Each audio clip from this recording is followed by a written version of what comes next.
There is a part of you that you keep locked away, a part you're afraid to acknowledge, even in the quietest moments of your own mind. You've been taught that these thoughts, these urges, these secret longings are wrong, that they are a sign of something broken inside you. So you push them down. You hide them behind a smile, behind your daily routines, behind the person you pretend to be for the world.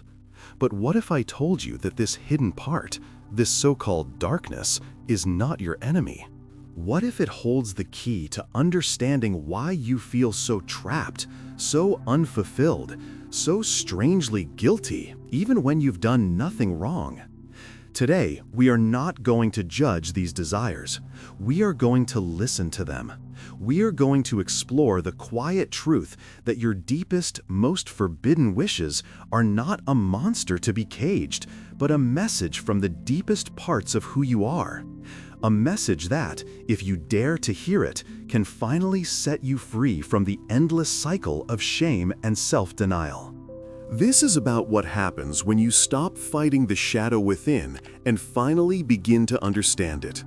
You know that feeling when you're going through your day, doing everything right, following the rules, being the good person everyone expects you to be, and yet there's this persistent emptiness that follows you.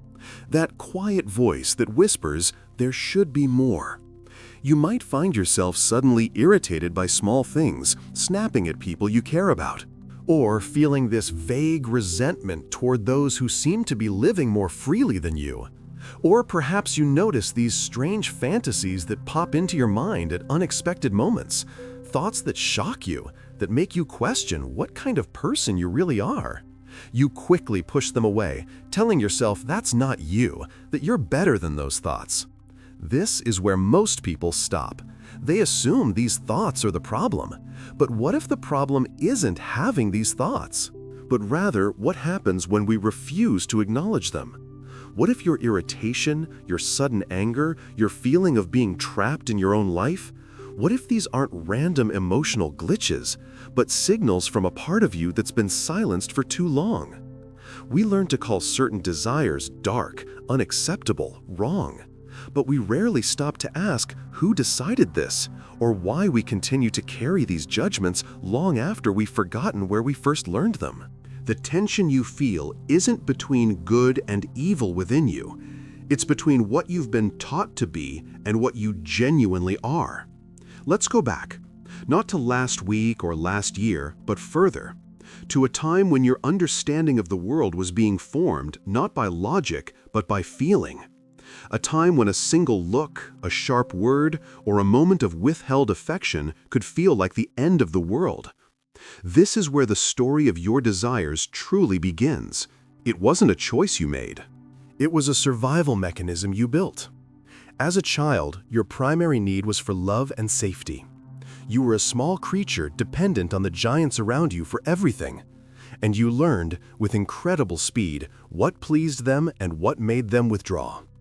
Perhaps you were praised for being quiet and well-behaved, so you learned to associate your louder, messier, more spontaneous impulses with the risk of losing love. Maybe you witnessed anger being met with punishment, so you learned to swallow your own. Or you saw a parent's desire lead to chaos or heartbreak, and you made a silent, unconscious vow to never want that strongly. Your first dark desires were likely just natural human impulses. The desire to be loud, to be messy, to be selfish for a moment, to be angry, to want something intensely.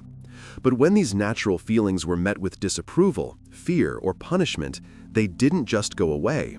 They went underground.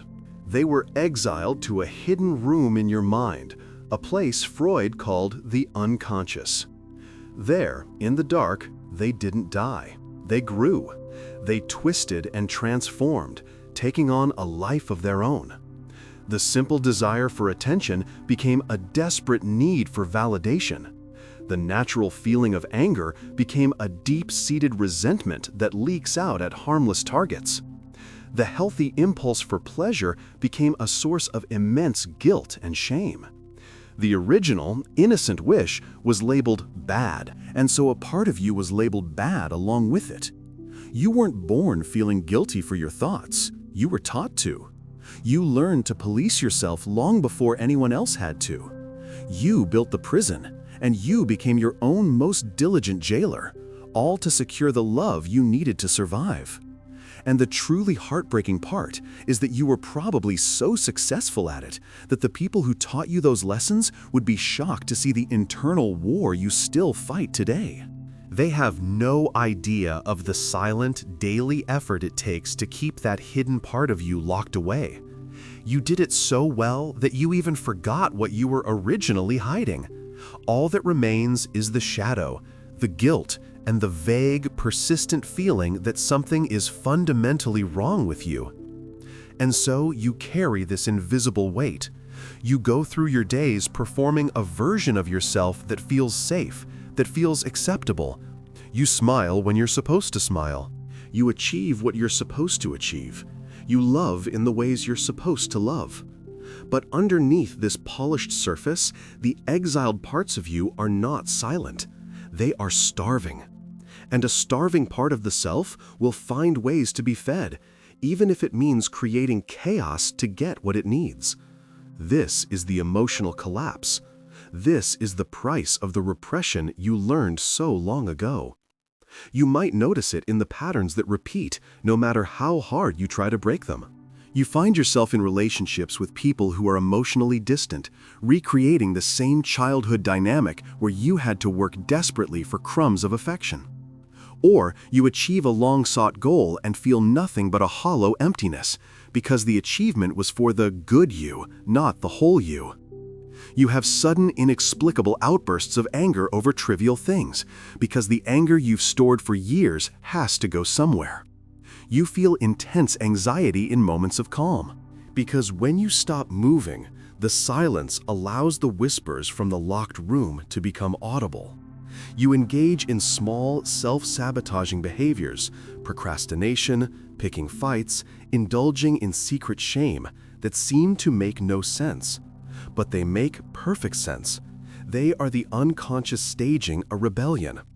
It is the part of you that was told it was unacceptable, now acting out in the only ways it knows how. It would rather create pain and drama than face the ultimate terror of being completely ignored, of ceasing to exist altogether. This is not a moral failing, it is a psychological law. What you refuse to acknowledge consciously will control you unconsciously. The energy it takes to keep that door locked is immense. It drains your vitality, your creativity, your capacity for genuine joy. You become a guardian of a tomb, and your own life force becomes the offering you lay at its door. You walk through the world feeling like a ghost in your own life, watching other people live with a freedom you can't access, wondering what is wrong with you. Nothing is wrong with you. You are just tired. You are exhausted from a civil war you've been fighting since you were small, a war between who you were taught to be and who you actually are. The guilt, the shame, the feeling of being an imposter, these are not the truth of you. They are the symptoms of a self divided. They are the echo of a child who learned, for the sake of love, to hide its own heart. So what happens in that moment when the war finally becomes too heavy to carry? When the performance of the acceptable self becomes so exhausting that you can no longer remember your lines? This is not a moment of breakdown, though it may feel like one. It is a moment of profound honesty. It is the quiet collapse of the walls you built, not because they were torn down, but because you, finally, quietly, laid down your weapons. You stop. You stop trying to fix the thoughts. Stop trying to be better. Stop trying to purify yourself of these so-called dark desires. In that stillness, something shifts. You begin to listen not to the content of the thought, the shocking image, the angry fantasy, the selfish wish, but to the feeling beneath it. What is this desire actually asking for? The fantasy of screaming at your boss isn't really about your boss. It's about a lifetime of swallowed words. The longing for reckless abandon isn't about destruction. It's about the weight of constant control. The inappropriate sexual thought isn't about the act itself, but about a deep, unmet hunger to feel alive, to feel desired, to feel a sensation so powerful it can temporarily shatter the glass cage of your goodness. This is the point of understanding. You begin to see your desires not as monsters, but as messengers from a forgotten self. They are not literal instructions to act out. They are metaphors for needs that were never met, for feelings that were never allowed. That part of you you've been fighting isn't evil, it's hurt, it's lonely. It's the part of you that learned to express its pain and its needs in the only symbolic language the unconscious understands. Freud suggested that our deepest truths are often hidden in plain sight, disguised as something else. Your secret longings are a coded message from your own history.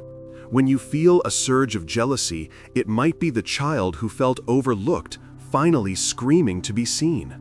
When you have a fantasy of total freedom, it might be the teenager who had to become an adult too soon, begging for a chance to be irresponsible just once. The darkness isn't the enemy. The enemy is the silence you were forced to keep. The relief doesn't come from acting on every impulse.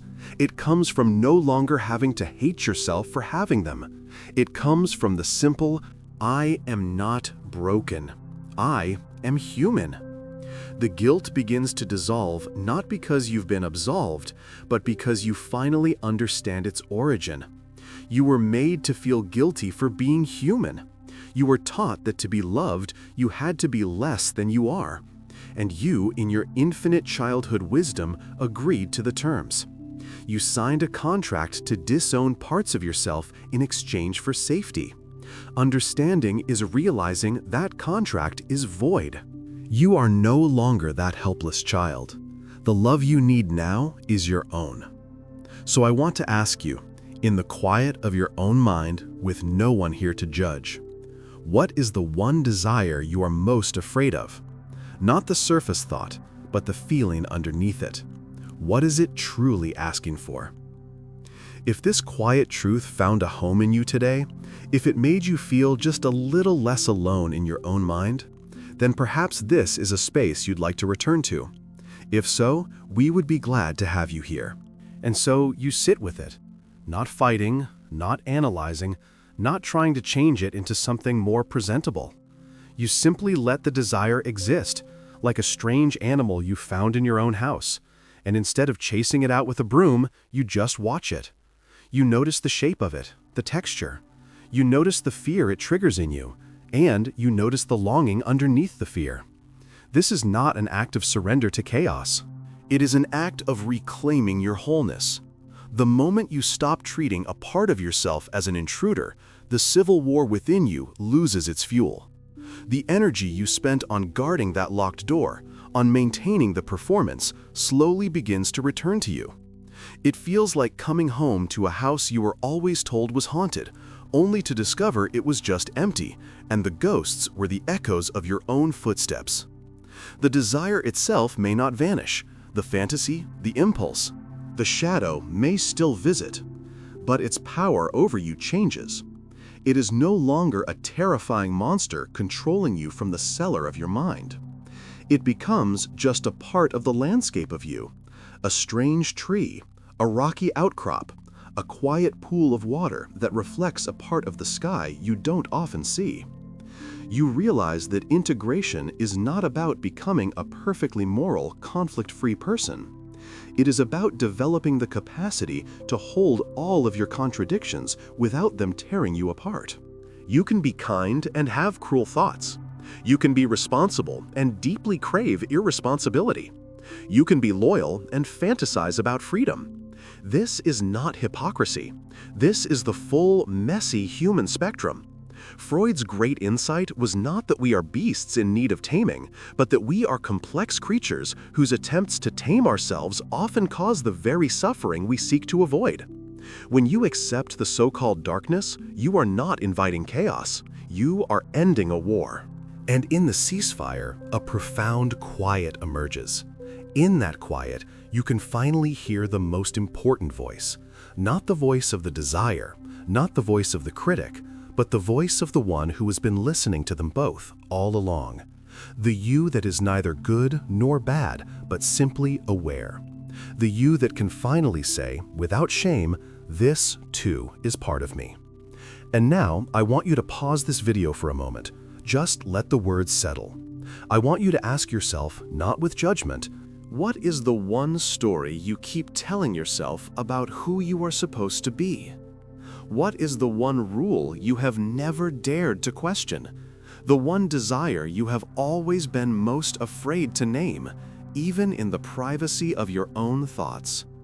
What would happen if, just for a moment, you stopped seeing it as a flaw and instead listened to it as a message? If this quiet truth found a home in you today, if it made you feel just a little less alone in your own mind, then perhaps this is a space you'd like to return to. We can continue this conversation. If it resonated, leave a like and subscribe. But here is the strange and beautiful paradox. When you stop fighting the shadow, it loses its power to haunt you. The energy you once used to keep it locked away becomes available to you again. It is the return of your own vitality. You start to feel more present, more real, less like an actor playing a role. The world might even look different. The colors a little brighter, because you are no longer viewing everything through the filter of a secret war. This is not about becoming a different person. It is about becoming a more complete version of the person you already are. It is the quiet understanding that the darkness was never the opposite of your light. It was just a part of you that was left in the dark. And when you bring a gentle awareness to it, it ceases to be a monster and becomes simply a part of your history, a part of your humanity. You realize that wholeness is not the absence of contradictions, but the capacity to hold them all with a softer grip. Now, I want you to take this feeling with you after this video ends. In the quiet moments of your day, when you feel that familiar tug of guilt or that whisper of a forbidden thought, I want you to try something different. Instead of pushing it away, just acknowledge it. Say to yourself, this is here. Don't analyze it, don't judge it. Just let it be present for a moment. Notice what happens. Does the world end? Or do you, for just a second, feel a little more honest, a little more free? If this way of seeing yourself brought you a moment of peace or a spark of recognition, then this channel is here for you. We can keep exploring these quiet truths together. If this video made you think, feel free to leave a like and subscribe.